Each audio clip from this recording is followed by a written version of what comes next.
নমস্কার, দেখছেন talk to Bangla. আমি অভিষেক রয়েছে আপনাদের সাথে। এই মুহূর্তে যে খবর নিয়ে উপস্থিত হয়েছি, এক বিধায়ক বলে বসলেন যে ইলেকশন কমিশনকে একদম ডান্ডা দিয়ে তিনি মারবেন এবং মেরে সোজা করবেন।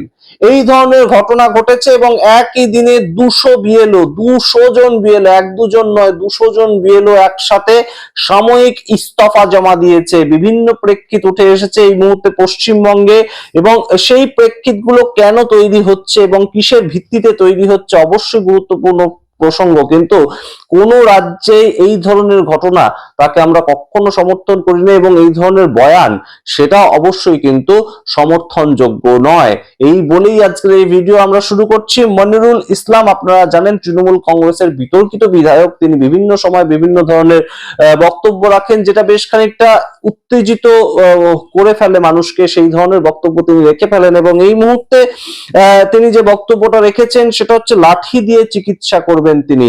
কাকে চিকিৎসা করবেন লাঠি দিয়ে? তিনি কোট আনকোট বলেছেন, পশ্চিমবঙ্গে ফাইনাল ভোটার লিস্ট আসার পর যদি সঠিক থাকে ভোটার লিস্ট তাহলে সঠিক, আর না হলে বিভিন্ন জায়গায় আপনারা আগুন দেখতে পারেন। এই ধরনের বক্তব্য বেশ খানিকটা সংবেদনশীল হয়ে যায়, এবং একজন জনপ্রতিনিধি এই ধরনের যে বক্তব্যটা রেখেছেন সেটা কখনোই সমর্থনযোগ্য নয়। কিন্তু এই ঘটনা ঘটেছে পশ্চিমবঙ্গে, এর প্রেক্ষাপটও আছে, আপনাদের সামগ্রিকটা বলবো। এছাড়া তিনি বলেন, আমার মনে হয় ধীরে ধীরে মৃত্যুর থেকে লড়াই করে মৃত্যু অনেক বেশি সহজ। ঝান্ডা কাজ না করলে ডান্ডা দিয়ে ঠিক করব, কবর থেকে ছেঁচড়ে বের করে আনবো। এই কথা অবশ্যই কিন্তু বেশ খানিকটা উত্তেজনা ছড়ায়, এবং অবশ্যই যে ছবিটা ধরা পড়েছে মুর্শিদাবাদ সংলগ্ন বিভিন্ন এলাকায়, ফারাক্কার যেখানকার তৃণমূল বিধায়ক মনিরুল ইসলাম, সেই এলাকাতেও বেশ খানিকটা অন্য ধরনের ছবি ধরা পড়েছে। আপনারা জানেন সবাই যে এই মুহূর্তে 12টা রাজ্য সহ পশ্চিমবঙ্গে এসআইআর চলছে, এবং এসআইআর প্রক্রিয়ার ক্ষেত্রে তৃণমূল কংগ্রেস বারংবার তারা যে অভিযোগটা করে, সেই অভিযোগটা হচ্ছে যে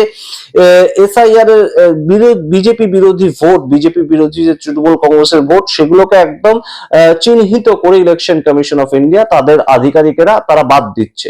তো সেই অনুযায়ী প্রাথমিক যে ড্রাফট ভোটার লিস্টে এসেছিল, সেখানে আমরা দেখতে পেয়েছিলাম যে 58 লক্ষ মানুষের নামের ক্ষেত্রে একটা সমস্যা দেখা দিয়েছিল। পরবর্তীতে যদিও তারা নিজেদের নাম ইনক্লুড করতে পারে ভোটার লিস্টে, কিন্তু সমস্যা একটা দেখা দিয়েছিল। তো সেই জায়গা থেকেই এই মুহূর্তে এই বক্তব্য মনিরুল ইসলাম তিনি রেখেছেন। এবং গুরুত্বপূর্ণ বিষয়টা হচ্ছে যে 200 জন বিএলও তারা ইস্তফা দিয়েছে। তারা কেন ইস্তফা দিল? কারণ তৃণমূল কংগ্রেসেরই বিভিন্ন প্রতিনিধি এবং বিভিন্ন মানুষজন তারা তৃণমূল কংগ্রেস সমর্থক হিসাবে ফারাক্কাতে গিয়েছিল, এবং ফারাক্কা যেখানকার বিধায়ক মনিরুল ইসলাম, সেখানে গিয়ে তারা যেখানে একদম কাজটা চলছিল, নাম তোলার কাজটা চলছিল ইলেকশন কমিশনের দপ্তর, সেখানে গিয়ে তারা প্রতিরোধ দেখায়, এবং প্রতিরোধ দেখানোর ক্ষেত্রে একটা উত্তেজনা তৈরি হয়, এবং সেই উত্তেজনাটা বেশ খানিকটা তীব্র হয়ে যায়। এবং মনিরুল ইসলাম তিনি এই সামগ্রিক উত্তেজনা বা এই যে সংঘর্ষ ইলেকশন কমিশন অফ ইন্ডিয়া তাদের যে আধিকারিক বিএলওদের সঙ্গে, ইআরওদের সঙ্গে, সেটাকে বলেছেন মানুষের প্রণোদিত একটা আস্ফালন এবং স্বতঃস্ফূর্ত আস্ফালন, এবং সেটা মানুষ নিজেদের নাম কাটা যাচ্ছে, মানুষের বিভিন্ন ডকুমেন্টস নিয়ে সমস্যা হচ্ছে, তার পরবর্তীতে মানুষের এটা নিজস্ব একটা স্বতঃস্ফূর্ত আস্ফালন বলে তিনি ব্যাখ্যা করেছেন। এবং সেই সামগ্রিক ঘটনার জন্য 200 জন বিএলও একত্রিতভাবে সাময়িক ইস্তফা দিয়েছে। এবং ইআরও বলতে ইলেকট্রাল রেজিস্ট্রেশন অফিসার, ইআরও তার দপ্তরে এই সামগ্রিক ঘটনাটা ঘটে, এবং তার পরবর্তীতে যে বয়ান বেরিয়ে এসেছে সেটা অবশ্যই কিন্তু চাপের পরিস্থিতি, এবং সারা দেশের মধ্যে এটাকে নিয়ে কিন্তু আলোচনা তৈরি হয়েছে। এবং পশ্চিমবঙ্গ, আপনারা মনে রাখবেন, এমন একটি রাজ্য যেখানে কিন্তু অবশ্যই এখনো পর্যন্ত বিরোধী সরকার চলছে। বিরোধী সরকার বলতে বিজেপি বিরোধী সরকার। সারা দেশটাকে বিজেপি বিভিন্ন স্টেটে গিয়ে তারা তাদের মতন করে ক্ষমতা দখল করতে পারলেও পশ্চিমবঙ্গের ক্ষেত্রে সেই স্বপ্নকে তাদের কিন্তু হয়নি সফল এখনো পর্যন্ত। তো সেই ক্ষেত্রে 2026-এর নির্বাচনটা তাদের কাছে যতটা গুরুত্বপূর্ণ, 2026-এর নির্বাচনটা মুখ্যমন্ত্রী মমতা বন্দ্যোপাধ্যায় তার কাছেও তেমনই গুরুত্বপূর্ণ। এবং আমরা দেখতে পাচ্ছি 2021 সাল থেকে 2024 সাল আরো ভারতীয় জনতা পার্টি কিন্তু গ্র্যাজুয়ালি নিচের দিকে নেমে এলো সংখ্যার দৌলতে, এবং তৃণমূল কংগ্রেস তাদের সংখ্যাটা কিন্তু আরো অনেকটা বৃদ্ধি করতে পারলো এমপি সিটের দিক থেকে। এবং সেইখানে এই মুহূর্তে একটা এসআইআর প্রক্রিয়া, সেটাকে নিয়ে বিভিন্ন ধরনের সমস্যা তৈরি হয়েছে। এর আগেই আপনাদেরকে জানিয়েছিলাম যে লজিক্যাল ডিসক্রিপেন্সি, সেই কারণ দেখিয়ে শুধুমাত্র যাদের নাম অলরেডি ম্যাপড, অর্থাৎ যাদের কোনো না কোনো আত্মীয় 2002 সালের যে ভোটার লিস্ট, সেখানে তাদের নাম রয়েছে এবং সেই রেফারেন্স তারা দিয়ে দিয়েছে অলরেডি, তাদেরকে আবার ডেকে পাঠানো হচ্ছে এবং এই 58 লক্ষের বাইরে এই 1.5 কোটি মানুষকে এখনো পর্যন্ত ডেকে পাঠানো হয়েছে। এই বিষয়গুলো নিয়ে কিন্তু একটা ক্ষোভ তৈরি হচ্ছে এবং তৃণমূল কংগ্রেসের পক্ষ থেকে এই ধরনের ক্ষোভ কিন্তু তৈরি হচ্ছে এবং যার ফলস্বরূপ বিভিন্ন জায়গায় এই ধরনের বিক্ষিপ্ত একটা আন্দোলন তৈরি হচ্ছে।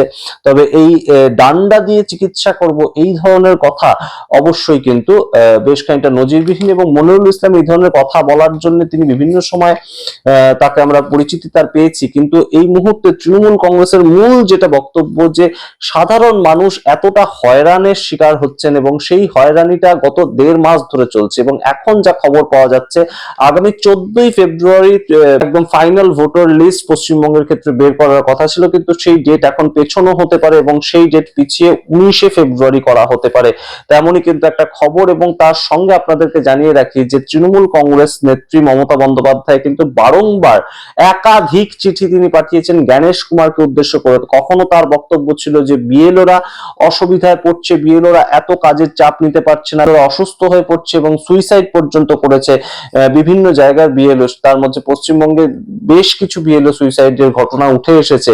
সেরকম ঘটনা যেমন দেখা গিয়েছে কয়েকদিন আগে আমরা দেখতে পেয়েছিলাম যে কালিকাপুর সংলগ্ন অঞ্চলে 109 নম্বর ওয়ার্ডে একজন বিএলও আত্মহত্যা করেছে। তো এই ধরনের ঘটনাগুলো ঘটছে, সেগুলো নিয়ে মুখ্যমন্ত্রী যেমন একটা চিঠি লিখেছেন, বিভিন্ন সময় চিঠি লিখেছেন, তার পরবর্তীতে জ্ঞানেশ কুমারকে তিনি চিঠি লিখে বলেছেন আমি জানি এই চিঠির উত্তর পাবো না, কিন্তু মানুষের কথাটা আমার জানানোর দরকার। অর্থাৎ একটা সমস্যা কিন্তু তৈরি হচ্ছে, এই যে তাড়াহুড়ো করে যেভাবে এসআইআরটা চাপিয়ে দেওয়া হচ্ছে সেটাতে একটা সমস্যা কিন্তু তৈরি করা হচ্ছে। এবং তৃণমূল কংগ্রেস আপনারা মনে রাখবেন এমন একটি দল যেই দল কিন্তু অবশ্যই তার শীর্ষ নেতৃত্ব তিনি যেমন চিঠি লিখে বিরোধিতা করেছেন, ঠিক তেমন ভাবেই এই তৃণমূল কংগ্রেস সমর্থিত যে বিএলও দল, বিএলওদের প্রতিনিধি দল, তারা কিন্তু একমাত্র স্টেট ইলেকশন কমিশনার তার সঙ্গে গিয়ে দেখা করে ডেপুটেশন জমা দিয়ে এসেছিলেন মনোজ কুমার আগরওয়াল, তাকে দেখা করাবার জন্য, তার সঙ্গে দেখা করবার জন্য তারা 30 ঘন্টার বেশি